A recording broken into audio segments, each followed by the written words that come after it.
Hello once more. So today I want to talk about hotel rooms. Travel about once or twice a year, stay at hotels. Uh, Talking about the rooms themselves, I got no complaints about the staff or the hotel management or anything like that, for the most part. I'm talking about the hotels themselves, their design, everything that annoys me about traveling. Well, everything that annoys me about staying in a hotel room, let's say. And it's, how are these things designed? And most of them are designed poorly, in my opinion. I'll put up with some of it. It's being out on vacation, being off on your own, exploring new places. You put up with stuff like these little inconveniences that hotel rooms provide sometimes. So let's start in the bathroom because that's where some of the most obvious stuff is. Showers. If it's just a shower, it's usually easy. You get in, there's a hot and cold thing. Sometimes you pull it, sometimes you push it. It's easy to figure out. It's when you get the combination shower bathtub where you got to try to figure out how do you make the shower work, how do you make the tub work. There's three or four different knobs sometimes, and one of them, sometimes it's a different one for the shower, different one for the tub. Sometimes it's you turn this one to get it to do shower, this one to do tub, and then you got the two temperature controls. It's sometimes you got one thing for the temperature, and it's just starts at cold, you move it to warm. That's usually straight up, but then you got to figure out how to get the water to come out in the right place. And who thinks of these? I mean, most home showers are fairly simple to figure out. You got hot and cold water, and then you got maybe one thing you turn to do shower, one thing to do tub. It's fairly easy. Hotels, for some reason, they just got these multi three, four, five. You got to pull this out and turn it, or you gotta. It's sort of annoying having to spend like half of your first shower figuring out how the shower actually works.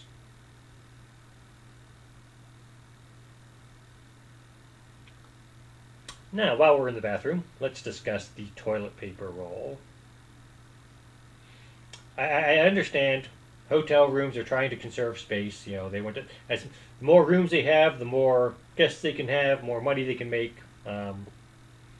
Again, the hotels themselves are less concerned with this as the designers. I think. I mean, obviously, hotel corporations want to make more money. The individual hotels, the staffs are like, we have so many rooms. There's nothing we can change about this. So they design these things limited space sometimes for the bathrooms. And so some of them, you got the toilet paper roll right here next to you. I've been in one or two, the toilet paper roll was attached to the same wall as the toilet. So in order to get toilet paper, you had to turn and scrunch and reach down. And it was really annoying.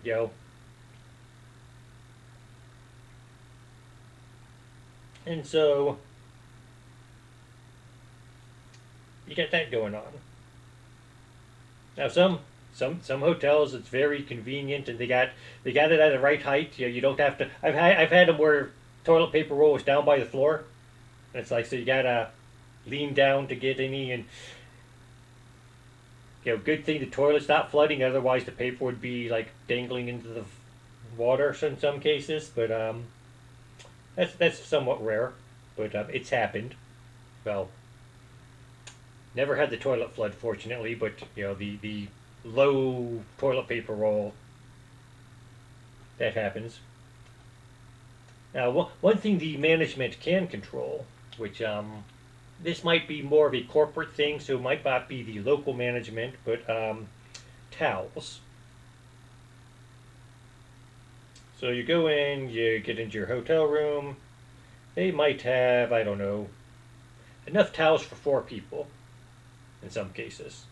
They got 4 of the big fluffy towels that you dry off on. They got maybe 4 hand towels. They got a bath mat you can lay on the floor. Strangely enough, a lot of hotels don't have washcloths, or not obvious washcloths. I've been on vacation where I actually had to go out and buy some washcloths just because the hotel doesn't have them. Yeah, some of them, I think the hand towels can double as a washcloth. They're sort of a weird shape or weird size. So that's an interesting thing. Now we go into the main room. Here's where most of the problems start to come in. So, the lights. Most hotels will have 6 to 8 light switches. They got 5 lights in the ceiling, and they got lights attached to the wall, and they got lights on the bedstand, and they got lights all over the place and various illumination to them. And so sometimes, you have to have all of them on if you want it to be bright enough to read, or sometimes, you just need half of them on, but this switch turns on these 4 lights in the ceiling, and this other switch turns on the other 4 lights in the ceiling, and so you can control the brightness that way. Sometimes the little, all the lamps they got around, they got a wall switch as well as the little control switch on the lamp itself. So if they're not both turned on, then you don't get light from it. Which I guess it's convenient, especially if all the lamps are controlled by one switch on the wall, which usually there's multiple switches controlling all of them. But you can turn on, turn off just one light instead of doing the wall switch and turning them all on. But it's, again, spend half an hour or so trying to figure out which switches go to which lights sometimes, and then you got to remember, like, I usually I'll go to one city and I'll stay there for a while. I don't just travel around, and so I'll be in a hotel room for a week maybe, and so sometimes it takes me 2 or 3 days of refresher training what light switches go to which lamps. Um, Again, hotels, the immediate staff isn't responsible to this. This is something that the designer, the architects, and corporate decided was going to be. This is the way we're going to do our lighting. Now,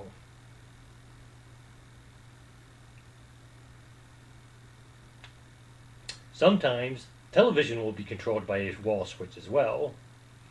Sometimes it will be the same wall switch that controls lights. So now it's a matter of, you want to watch TV, you got to make sure the light switch is on the wall. But if you don't want extra lights, you got to click on the individual on-off switches for each individual lamp. And television, I just leave the light switch on because television, it's got the power switch on the remote control, which you got to figure that out because all remote controls seem to be different. I'm from the good old days where we got up and we actually pushed a button and turned the TV on and turned a knob to turn the channel. And this idea of the remote control with all these extra buttons, which you don't know what does what unless you're very familiar with them. Yeah, I'm not a big fan of remote controls, although they're convenient sometimes if you know what you're doing. But having to figure them out, each one's different. It seems like you got to figure them all out. Now then, as long as we're talking about this stuff, I will notice, or there have been times I've gone to hotels and I've actually moved furniture around. And this is got a window, nice view out the window. Southern facing window, so I get a lot of sunlight through it if I want it. However, the table for the room or the desk for the room, if they have one or whatever, it's on the other side of the room. And so I either have to turn on the light over there or move the table over to the window if I want to sit and look out and work in the sunlight, which I've done before. And again, I'm sure the staff of the hotel thinks I'm the crazy guy in room 101 who moved the furniture around. But at the same time, they are nice about it. They don't criticize me out loud. They when they come in to clean, they don't move stuff back. They accept that, yes, this guy wants to have the table by the window. We'll leave it there for him. People who designed the hotels, again, don't necessarily think that far in advance, in my opinion. Now, as long as we're doing this, the heater. I love a hotel which has a thermostat. You can control the heat in your own room. That's always nice. Now, I recently stayed at a place where they had the little baseboard heater, which is got no problem with that, except for they had this chest of drawers up against it. And so it's sort of blocked in. The heat's trapped behind this chest of drawers. In order to get the room to be a certain temperature, I had to set the thermostat 8 to 10 degrees higher than I really wanted it, just because the warm air was trapped behind this chest of drawers. Don't know who thought of that. Whoever did it obviously didn't put a lot of thought into it.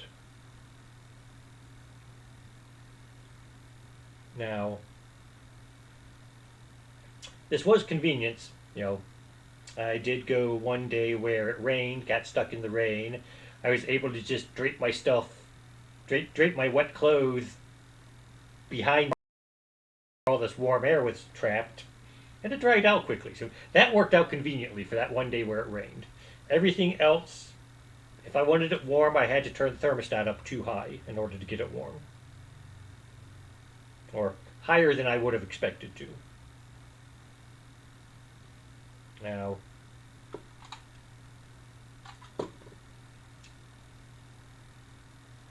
alarm clocks.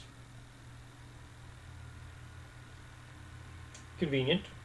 Nice to have in the room, I guess. Except, I've been to a few hotels. The alarm clocks are almost bright enough to read by. I'm trying to get to sleep, and I got this bright light, bright red light, because it's usually red numbers on them. Digital bright light. Trying to get to sleep, can't get to sleep because it's too bright. I've actually at times put the alarm clock on the floor under the bed just because that was the only way to get it dim enough where I could fall asleep.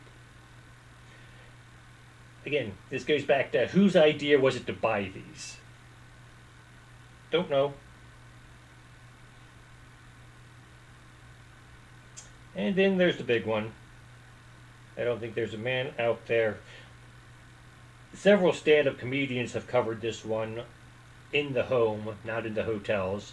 For some reason, they don't mention it about hotels, but they mention it about their wives. All the pillows on the bed. Now, when we grew up, we had one pillow. And it worked for us.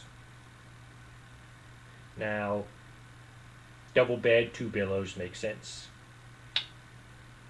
Then some places have 2 pillows for each person, which, as I get bigger and my bodily dimensions change, I can understand having 2 pillows to put your head on and rest your, you're not don't have your shoulder against the bed and your head tilted at an angle. You got 2 pillows to keep your head straight up as you're laying on the bed.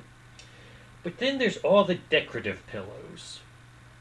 And I have no idea. This is the thing, like I said, stand-up comedians have talked about it, and everyone talks about it. And why hotels think that we need all these decorative pillows, I don't know. The whole idea of I want to go to bed, but I have to take all these pillows and stack them up on a chair in the corner makes no sense. Now, got to consider also the fact that the television is usually right across from the bed, or one of the beds if there's 2 beds in the room. So, in order to watch television, I have to take these pillows off the bed. So I can put them on a chair, but if I'm going to want to sit in the chair later on, I don't want to put them on the chair. Like I said, it's late. I wake up morning time, want to watch a little morning television. Then I'm going to go out, get some carry out. I want to eat lunch, so I'm going to sit in the chair. So I'm going to have to move the pillows again, or just find a better place to put them. Now there was one hotel I stayed at. Had a little wardrobe type thing, closet, let's call it. Cool. I can put the pillows in there. Makes perfect sense. Next day, go out, do my stuff, come back. Housekeeping's made up my room. Pillows are back on the bed. Okay, well, I'll just put these in the closet again. Open the closet, there's all the pillows from the day before. They got new pillows and put them on my bed. Okay, take these extra decorative pillows, which I don't need, put them in the closet. Like I said, I stayed in a place for a week or so. By day 4, the closet was full of pillows. The hotel just kept replacing them. Didn't ask me where they were going, didn't look for them themselves. These pillows are just disappearing and they're just replacing them. They had no questions asked. I'm not sure what people were thinking when that one took place. I do know, last day there, I took all the pillows out and just sort of piled them on the bed, and so they got their pillows back. Wonder what they were thinking when they saw that one.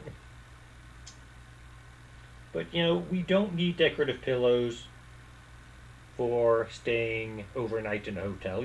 Even if you're staying multiple nights like I do, you still don't need that many decorative pillows, or any decorative pillows. For the most part, you're on vacation, you want to run around town, the hotel is a place to sleep, maybe eat. It's not a place for decorative pillows. That's it. Like I said, just some of the things, again, most of the stuff the immediate staff can't control, so I'm not criticizing them. In most cases, the hotel staff are nice people. But whoever designs these, the architects, the corporates, bigwigs, the people who sit down and say, this is what we want the hotel to look like, they could really learn from this video. That's it. That's all I have for today.